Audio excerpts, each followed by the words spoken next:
Coming up on Arirang News, CNN reports that North Korean leader Kim Jong-un is in grave danger after having supposedly having heart surgery, citing an official in the U.S. But South Korea says there's no sign of an emergency or anything out of the ordinary. South Korea's exports hit hard by the coronavirus pandemic, down so far this month by almost 27% from a year ago. Semiconductors, cars, and petroleum products down significantly. And the Secretary General of the OECD says that while the global economy is headed for a major downturn, South Korea will be among the countries that recovers the fastest, thanks to its quick response to the pandemic and the government's support for the economy. It's 5 p.m. here in Seoul. Thanks for joining us on Arirang News. I'm Devin Whiting. CNN's been reporting today that North Korean leader Kim Jong-un is in grave danger after what its source in the U.S. said was an operation. But the South Korean government says there are no signs of anything unusual. Our Hong Yu reports.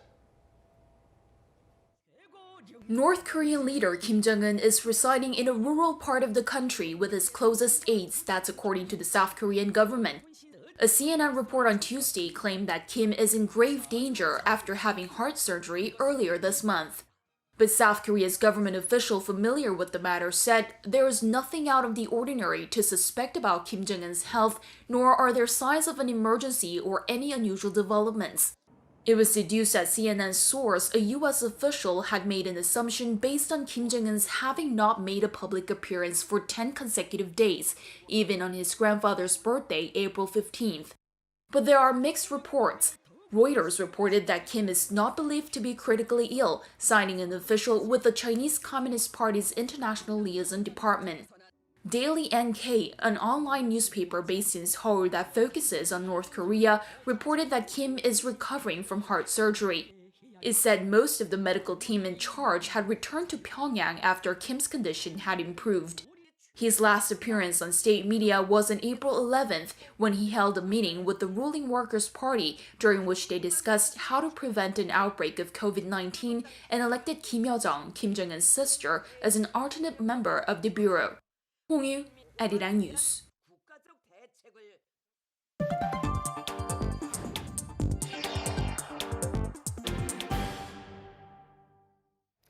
South Korea's exports have taken a massive hit from the coronavirus pandemic. It was clear that they would contract, but now we know that so far this month they're down almost 27% from the same time last year. Kim Jae-hee reports. South Korea's exports fell sharply from a year earlier in the first 20 days of April due to the economic fallout from the coronavirus pandemic. According to data released by the Korea Customs Service on Tuesday, the country's outbound shipments from April 1st to April 20th came to some $21.7 billion, down a whopping 26.9% from the same period a year earlier. The daily average exports during this period also slipped 16.8% on year.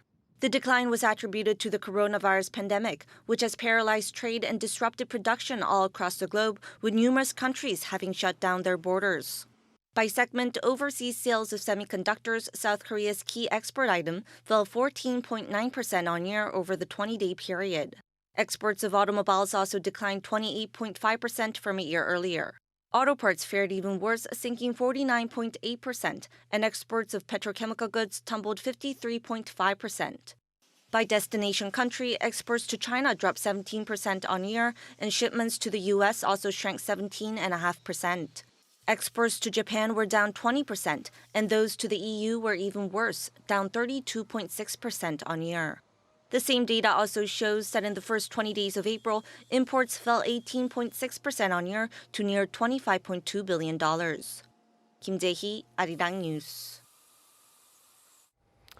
The global economy could be facing a downturn the likes of which have not been seen since the 1930s. The extent of it is far from clear, but the Secretary General of the OECD tells Arirang News in an exclusive interview that South Korea will see a smaller economic impact than others. Oh Soo-young has this story. South Korea could become one of the first countries to bounce back from the COVID-19 recession. That's according to the OECD Secretary General Angel Gurria, who said the Korean economy could get through the crisis relatively unscathed, owing to its innovative measures to contain the pandemic. You were better prepared, that the measures were more effective, that Korea had equipped itself and was not only ready, but had the necessary infrastructure. They did not have to improvise. That you also isolated the ones who had the contagion, and then you even created some new modalities of testing and then isolating, like the drive-through method, for example, the telephone booth methods. So the world has a lot to learn from Korea. And you can see there's no division between economy and the war against the virus. The Secretary General also highlighted Korea's comprehensive measures designed to ease the pain of the economic fallout. These include income and corporate tax reductions for small business owners and plans to distribute basic income to individual households. Korea warned that governments, businesses and households across the world face a mounting debt crisis, unable to pay their bills or creditors due to the stunted cash flow. He said developing countries will be especially hard hit. This is very important to make sure that instead of paying their creditors, they're focusing on the virus and they're focusing on the patients, they're focusing on their people. But after that, they will need to reinforce their structures, and the wounds and then the scars will be even deeper and greater. He called for global coordination on debt repayments and the sharing of innovative policies to help the world overcome this borderless pandemic. 오수영, Arirang News. Time now for an in-depth look at the market news this afternoon, and for that I'm joined on the line by Mr. Daniel Yu, global strategist at Yuanta Securities. Mr. Yu, thank you for coming on today as always. Thank you for having me today. Well, the big story today is something you mentioned when we talked a couple of weeks ago, oil prices going negative. On the face of it, this sounds somewhat absurd. So what does it mean and what's next? Right. Well, if this is the futures contract, and it is tied to the specific delivery date, and the maturity is today. So basically, the price could go down to the negative territories if they were trying to hedge the position of the oil producers. If you look at the price decline, this was related to the cost of inventories. So clearly, this was the major implication for the oil prices decline. But if you look at it, the futures market is highly leveraged. So it can bounce from anywhere between plus minus 50% relative to fair value. If you look at the fair price of the oil right now, we might think that it might be around $30 if you're looking forward to the forward future of July and August prices. But nevertheless, that is much lower than the previous 1 year ago prices. Therefore, the oil producers were trying to hedge that position by shorting the futures. So clearly, that caused the short-term negative price, which we never seen in the past. Clearly, this is from the COVID-19 implication, but nevertheless, the futures market can be very volatile. In terms of the implication for the overall market, we think that because the long futures contract prices are at around $28 to $30 level, we think that the implication in the longer term is not that significant. And we are seeing rapid decline of the oil rig counts in the U.S., as well as the supply reduction that we are expecting somewhere around 10 million to 20 million barrels per day in the future. So supply and demand cycle will probably normalize after this incident. However, though, as long as the COVID-19 issue remains such that the closure of borders or the cars moving is really stopped at this point in time, then the oil price will remain to be pressured downward. Hopefully we'll see opening up the borders and opening up the economy by sometime in May. If that's the case, then oil price on a longer term basis of going to the $30 would be more likely case. Right. Well, the plunge in oil prices hit stocks on Wall Street. Korean shares down as well today. But that was also on these unverified reports that North Korea's leader Kim Jong-un could be in grave danger health-wise. What's the story on the stock markets? Right. As you said, CNN kind of said that the U.S. is monitoring intelligence that North Korea's leader Kim Jong-un is in grave danger after surgery. But it seems that news are coming out that it might not be right, that he is still fine. But in any case, that caused the market to tumble for Kospi going down as low as minus 3% and Kosdaq going down by as large as minus 5.6% intraday, along with the news of this oil price going to negative territories on futures.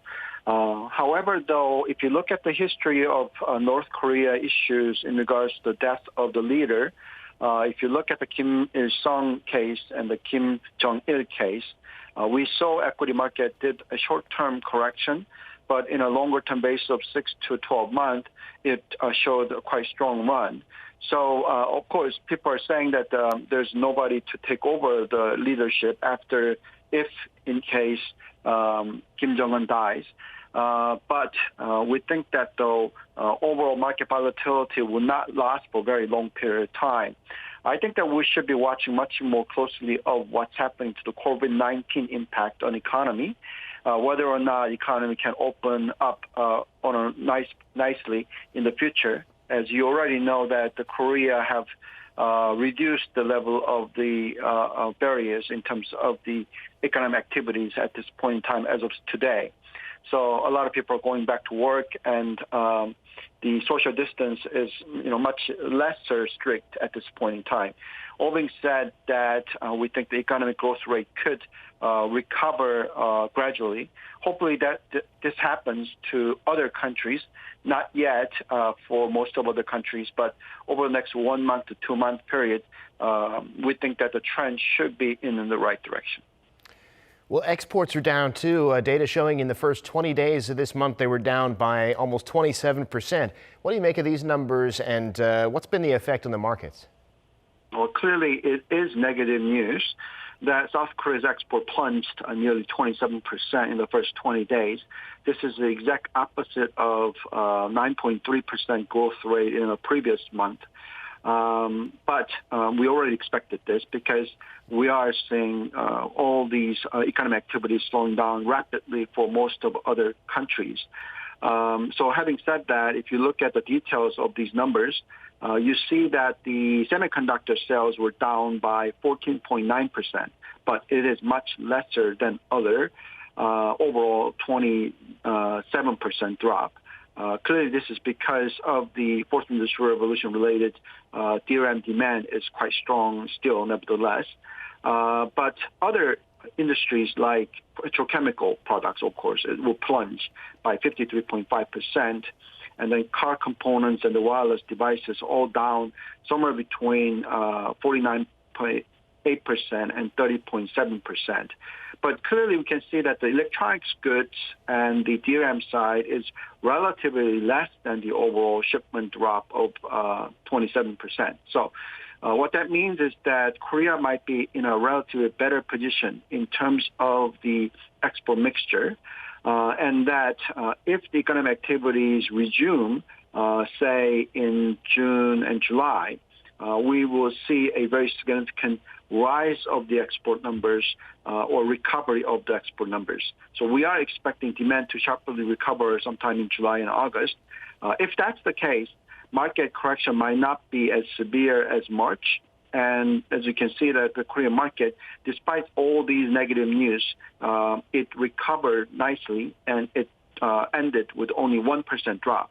So 3% drop actually recovered to minus 1%, which is definitely a good news. We think that the overall liquidity in the system is very large, that liquidity alone could push the equity market further higher in the future. All right, Mr. Yu, we'll have to leave it there for today. Thanks so much for coming on and sharing your insights. Thank you very much.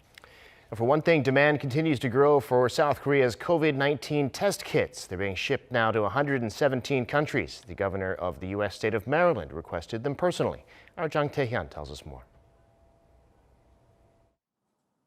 Countries are ramping up their testing, so they're trying to get more test kits from Korea. The planes used to send the kits to those countries will also be used to bring back Korean nationals who are stuck there. In the U.S., Maryland has acquired 500,000 of the kits. Maryland Governor Larry Hogan and the state's First Lady personally welcomed the Korean plane that arrived with the kits on Saturday. Hogan and his wife, who was born in Korea, had asked for the kits in March in a personal request to the South Korean ambassador, and he acknowledged the role of top Korean officials in providing them. And I want to personally thank President Moon Jae-in, Prime Minister Chung, Ambassador Lee, and Prime Minister Hong. South Korea's Ministry of SMEs and Startups says the country's exports of virus test kits of all kinds in January and February worth $21 million, which is around 36% more than a year earlier. First, we asked the Ministry of Food and Drug Safety for emergency approval for COVID-19 test kits. It helped the Korean startups get approval. Then we helped them make connections overseas to export them. Korean test kits are getting more attention from all around the world, so we are exporting them under the name Brand K. The Ministry of SME said that South Korea is shipping the kits to 117 countries, including Italy, Morocco, and Saudi Arabia, and this unexpected demand has led to a shortage of labor for these manufacturers. Jang Tae-hyun, Arirang News.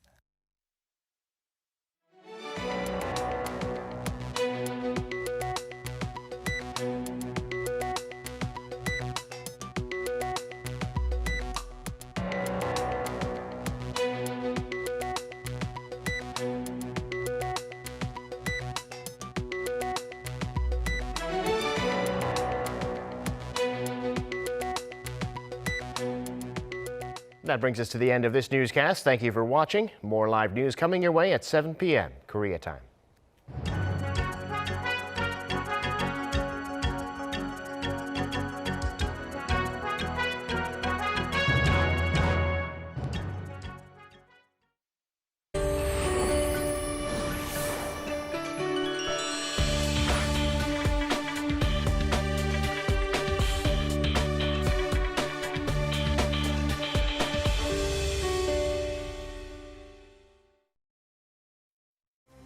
COVID-19 has led to global panic buying across the world, but there is one country unaffected by this crisis, and that's South Korea.